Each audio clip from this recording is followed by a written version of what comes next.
Well, hello, my friends. This is Alfredo, the Rebel Turner.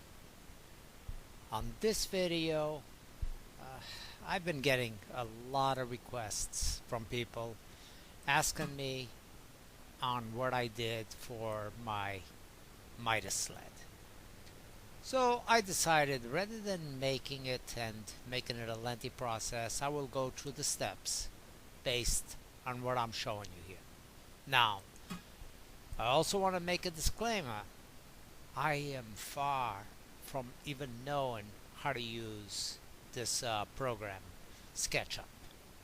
But I did my best to simulate uh, what I have done for the sled that you see. So I'll go by the steps, starting off with the first and most important thing. Started off with a piece of plywood. Get a quality plywood or MDF, and the dimensions on the width are roughly 16 inches by 24 is a good measurement for that. But you can nudge that a little bit, it doesn't matter. So that's the base of the table. The first thing you do is set it up with make up two runners. 1, 2. Those runners are to go on the slots of your table saw. Cut them up where they are really snug, side to side, no side to side movement. Make sure you do that. And the thickness, make sure that they don't sit all the way down to your tabletop. There's a little room in here so dust and stuff like that doesn't make your fence go up and down. The way I put that thing up, that tabletop on a saw, is I ran my fence along the side and I lined up this front edge with the front edge of the table saw and set these in place. These you can dab a couple of dabs of medium CA glue just in the middle, super glue, and just put a couple of dabs, front, back, middle, it doesn't matter, just a couple of small dabs, and tilt from front to back your tabletop right on the top of those, and that will hold it long enough. Let it dry up for just a couple of minutes, and that will hold it so you can turn it over and flip it and put maybe 3 screws pre-drilled, and put 3 or 4 screws on each one of these runners. Make sure that you don't flare it out with the tightening of your screws. So pre-drilling is recommended that you do that. Okay. Once that's done and it's in place, take a 1.5, or should I say a 2 by 2 inches tall for this block. And again, that's glued, and I made that the same size as the table. That's glued and screwed from the bottom up, and you have nothing to worry about on which locations you put the screw, because the blade will never cut to back here. So you get one of those, and you get another one, possibly the same dimension as that, but a little bit shorter. So if the table is 24, make one about 20 inches. That will give you 4 inches to play with, roughly 2 inches on this side and 1 inch shy from, or 2 inches shy from that side. Now that you have these two, I'm going to call this the movable fence and this the back fence. Once you have the table in set with your runners and your back piece, run your table saw. Run your sled through your table saw to about before 6 inches. before this back here. 6 inches is a good number. You should be fine with that. Then drill for this, because this will be your access point. And the reason why this access point is over here where you see it is because it's out of the line of the blade. So even if I cut through in here to halfway on this, which is the furthest that I will ever go, it's not hitting that metal screw. This metal screw can go up on the right hand side of your curve cut or the left side of your curve cut, but I do that dependent on which way your blade on your table saw tilts. Because if it tilts to the left, or should I say, if it tilts to the right, you put the screw on the left. If it tilts to the left, you put the screw on the right. And keep that screw as close as possible to your curve cut. So when you spin this, you're not cutting this fence, the movable fence, all over the place. The further out this is, the wider of a gap you end up here, depending on when you pull this to the different miters. Keep it close, and that way your access point is only from here. Once you do that, establish this area. And this area we have not talked about. That's the knob that's going to lock you down, and the slot on your tabletop that's going to give you the movement of this movable fence. The reason why I say is put it here first. You can check the square from this point right here, making sure that you're square with the table so you don't overshoot this area over here. Anyway, once you get this in place, drill with this fence, movable fence, 90 degrees from the curve.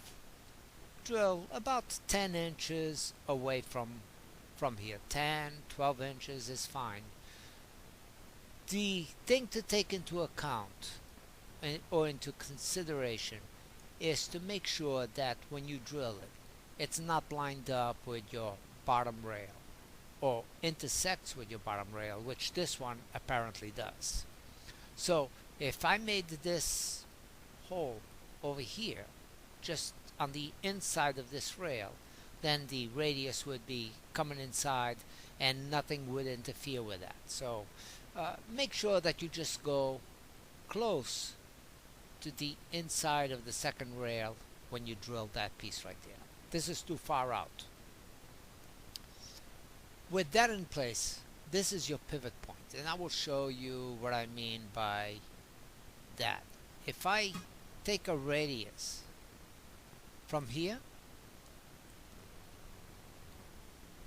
to here, but let's say you were going here, so I would eliminate and not hit that point, then I'd pull it out. This is where your slot would be with your router. So to do that, you could set a router, set from this point to here, and just run the router with a 1/4 inch bit along that line. And again, you could come out further, but the further you go, you start weakening this, and you don't need this to go more than 45 degrees. What I got here is more than 45 degrees, most likely. But 45 degrees, if you ever want to use the sled for that type of a radius, I would suggest making it where it goes long enough, at least to establish a 45 degree. Again, it's from that center point, so you're looking at the base of this, but inside of the, because you're in the middle of this, not on the edge. That's why I drew it up on the top. If you look right now, that line that I just drew is on the top of the fence, and the line that's here is on the bottom of the fence. So it's important to realize that I'm working with a program that I don't know how to use very well. So let me erase that line, because you're going to establish that. But that line is irrelevant exactly to where it is, other than it missing this rail. And taking it from this pivot point. So again, I will say, set up your router with on the top of a piece of plywood, anything with the distance from there to wherever you put the hole. Take out this fence and run your router in that radius by just pulling it like a compass. I hope I'm making sense. From the bottom side of the table, oops, wrong thing. From the bottom side of your table, you'll have that 1/4 inch slot going over there. So there's multiple ways that you can do this, but you can run a guided other router bit to make the slot on the bottom about 1/2 inch wide instead of the 1/4. So you will have a 1/2 inch, a 1/4 inch deep slot on the bottom, and then the center will show you that you have a 1/4 inch coming across the top. So now you have your table, you have your cut line already established, and you have your slot that comes up for your adjustment screw. And use like a bathroom toilet toggle bolt, which is kind of flat on one side and it doesn't have a big head from the bottom up. And I made up a wood knob. I made it up on a lathe, and the hole just under the size of the bolt, only on the bottom half. It didn't come through the top like that, but just through the bottom, and threaded this into that toggle bolt. By tightening it up, it squeezes up the bolt from the bottom and locks up this fence in position. Now, so you have a table with a swivel point, a movable fence, a fixed fence, the lines for your protractor, because this will always work on that radius. It will always make these lines exactly to that radius that you have here in the different points. So just put a pen against the bottom of the thing and run your fence out, and that line will be transferred. Put a little spacer, 1/4 inch spacer or whatever, and run the pen on the front part of it, and it will make a guide for all your angles that go on here. I would show you how to make also a how to divide up 1 degree into tenths on the gauge like that, but that's a little bit more complex, so I'm not going to go into that, and I personally don't use it. What I take is the divider of 1 degree, and I know where a half point is, so if it's a 0.7, I just bring it up to the 3/4 of before hitting the next 1 degree, basically, and I just go based on that, because that's a 1/10 of a degree that we're splitting. Then make a chart. This top part will be labeled how many segments, and I will talk about that a little bit. How many segments on the cut, your blade angle, and your fence angle, or the other way around. It doesn't matter which way you label it. And you would label that as such. So this, I would have the first group on the top, which is what I got on my sled. I have this as 8 segments here, here, here, then it's broken up with a white space. So 8 segments. You need one more space over here. After the 8 segments, you need a space for how many degrees. So let's say I put another line going down here like this.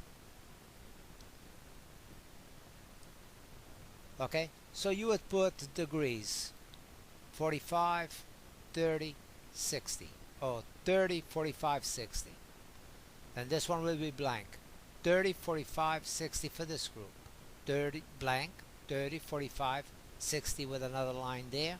That would give you 3 groups of 8 segments, 10 segments, and 12 segments. And you could keep going down if you want to. These charts are available online, but I'm going to do a screenshot of what I have written up on this area over here. So you can take that, pause the video for now. So here's the information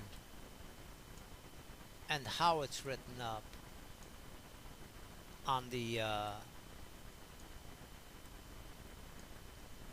on my chart over there. I like keeping things on center when I do that.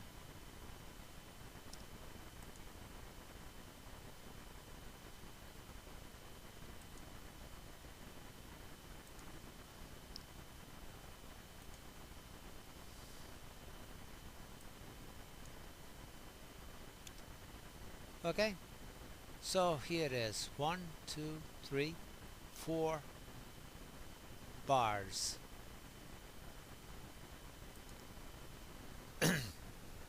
Now, below here, below that first chart, I also have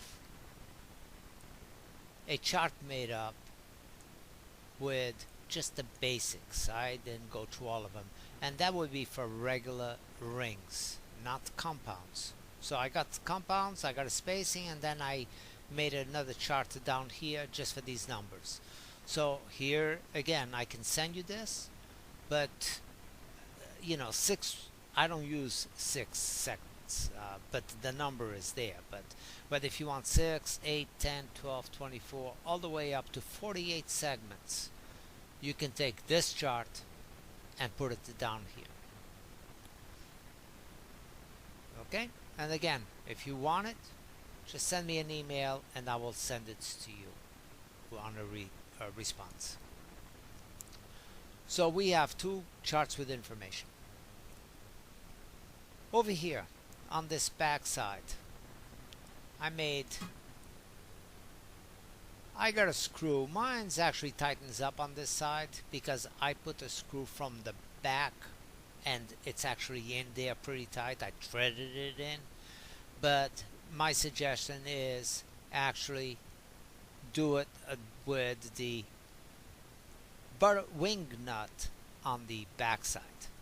So put a bolt through and tighten it up with a wing nut, but on the back and not the front. So you would have a wing nut over here. It will be easier for you in the event you want to remove this completely. With the bolt, you have a nice clean pass through where you can cut things wider than the bolt being on the way like I got. So that would be an improvement that you would make.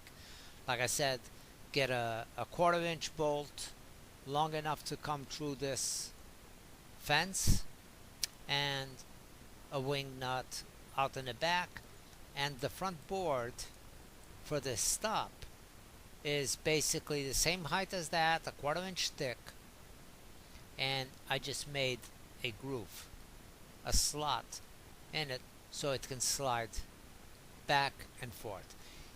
Its most forward stop lines up with the curve cut. That's how far I let it go. It doesn't need to pass this up at any time for anything. So that's as far as it goes. And when you push it all the way back, well, it gives you more than enough for any type of a segment ring that you will need, because that's actually pretty big. You'll end up at least with 4 inches on the top for a ring, and that would be a pretty big, massive bowl. Now, if you want to make something even bigger, you can do that. You can always put a temporary clamp on the top, holding a piece to whatever measurement you want, even if you wanted to go further than this.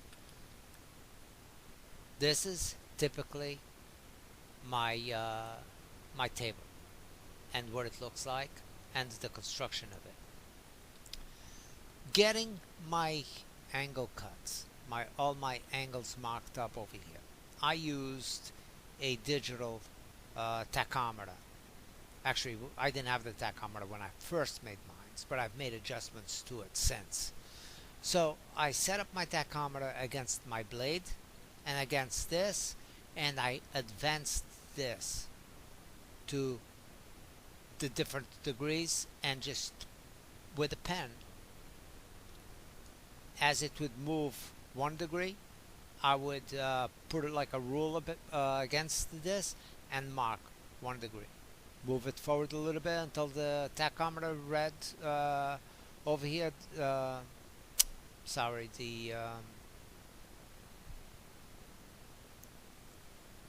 protractor read 2 degrees. I would make that line over there, 3, 4, 5, 10. Then I would overextend the line on the tens, 10, 20, 30, 40, and so on and so forth. And basically, the longer this is, not necessarily from the pivot, yeah, from the pivot point, the longer span you have over here, the easier it is to divide the 1 degree into tenths, because then the lines over here, 1 degree, might be like a 1/4 inch spacing between each other. And with a 1/4 inch space, you know what half of that is. You can judge it, which would be something that would be 0.5. So if you get just a basic visual from that, I don't advise you make lines for all these things because it's going to be very confusing. So I would just do the 1 degree marks all the way down and use that space between 1 and 2 as to what is the half point of that, what is the 3/4 point of that. And if you can visualize those points, well, if it's 0.9, guess what? You can go to the next angle and maybe just tap it. I mean, like a hair before it, and you will be at that 0.9. If you want to do a 0.7, well, you're right in between the half and the next degree, and that's how I do it. And same thing when I'm doing the blade tilt. If I have a 13 degrees, for instance, a 13.5, I just go to the 13 and crank it a little bit till I see the needle is halfway. I don't use the digital calipers protractor, the digital protractor, to see what my blade angle is. I just use that space that's in between as, half, 7. If it's 8, I'll just advance that a little bit. If it's 4, I'll just be before the half point. So that's the thing. So anyway, you have your table with your sliders, you have your back fence, you have your movable. I cut up a half a circle for back here. And the reason why I have that back here is because you're cutting through this fence. So it needs some sort of support over here so it doesn't weaken up. I cut half a circle and I glued it up to the front fence. It's only glued, not nailed or anything like that. So now we have the table, you have your slots, you have everything else. Alright, it's time to make your first cut, and you can do that just as an experiment with any piece of wood, cheap, pine, whatever. It doesn't matter what you use because you're going to do a test cut. So take any one of these angles, but I recommend that you go through each one, okay, and do pairs at least. Just do quarters, let's put it this way, quarters. So if it's 8, you need 2. If it's 12, you need 3. If it's 16, you need 4, and so on and so forth. So cut enough pieces, and they don't have to be for a wide segment, and lock it up to where you think the angle is correct. You lock it, make a cut, and test it against that like a square, jig, or anything that's going to give you an inside square. And test like I show on the video, making sure that the bottom is flat on the bottom and the sides are hitting the walls and your center seams are all together. If you get that, and once you have that, and only once you have that, and it's accurate, then color code your bar up to where that angle was, wherever that was. If it's not true, don't do anything. Make a small adjustment on the your fence. Maybe make another one. Or if you think you can guess what that difference was by how small it was, then make that adjustment and color code that bar up to that point as a reference.